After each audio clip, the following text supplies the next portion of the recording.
ताज्या बातम्या लवकरात लवकर पाहण्यासाठी पीजे मराठी न्यूज चॅनलला लाईक करा, सबस्क्राइब करा आणि बेल आयकॉन प्रेस करा। श्रावण महिना सुरू असून प्रत्येक शिवालया ठिकाणी भाविकांची गर्दी लक्षणीय आहे। रत्नापूर तालुक्यातील धामणगाव येथील पुरातन धानेश्वर महादेव मंदिरात श्रावण महिन्यात भाविकांची मोठ्या प्रमाणात गर्दी पाहायला मिळते। डोंगरदऱ्याच्या कुशीत वसलेले सुंदर मनमोहक हे शिवालय आणि या ठिकाणचं गायमुख तीर्थकुंड या गोष्टी भाविकांना आकर्षित करतात। या ठिकाणी श्रावण महिन्यामध्ये दररोज आणि सोमवारी मोठ्या संख्येने भाविक दर्शनासाठी येतात।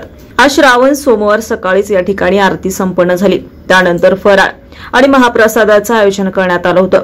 येथील धानेश्वर महादेव हे नवसाला पावणारे असल्याची भाविकांची श्रद्धा आहे। धामणगाव येथील पवित्र धारेश्वर तीर्थ कुंडाचे वर्णन पुरातन ग्रंथ पुराणामध्ये आहे। पद्म पुराणामध्ये, कथा कल्पतरू ग्रंथांमध्ये आणि एकादशी खंडामध्ये या तीर्थाचे वर्णन झालेलं आहे। महाभारत काळामध्ये तीर्थयात्रा करत असताना अर्जुनाने या धारेश्वर क्षेत्रावरती येऊन तीर्थ अभिषेक करून तपश्चर्या केली असं वर्णन काशीखंडामध्ये आहे। भगवान शंकराने माता पार्वतीसाठी स्नानासाठी त्रिशूल मारून या ठिकाणी पाणी काढलेले आहे। तेच गोमुखातून असणारा तीर्थ आहे। या तीर्थाच्या जलाने भगवान धारेश्वराचा अभिषेक होतो। या ठिकाणी शिवरात्री निमित्त मोठी यात्रा भरते। रामनवमी, सोमवार पौर्णिमा, अमावस्या अशा विविध वेळी धार्मिक कार्यक्रमाचं आयोजन करण्यात येते।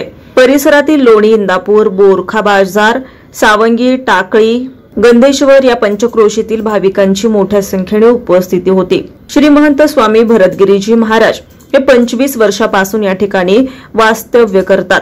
त्यांच्या उपस्थितीमध्ये सोमवारी आरती आणि अभिषेक करण्यात आला। पीजे मराठी न्यूज चॅनलसाठी प्रतिनिधी विजय आघाडे, धामणगाव। ताज्या बातम्या लवकरात लवकर पाहण्यासाठी पीजे मराठी न्यूज चॅनलला लाईक करा, सबस्क्राइब करा आणि बेल आयकॉन प्रेस करा।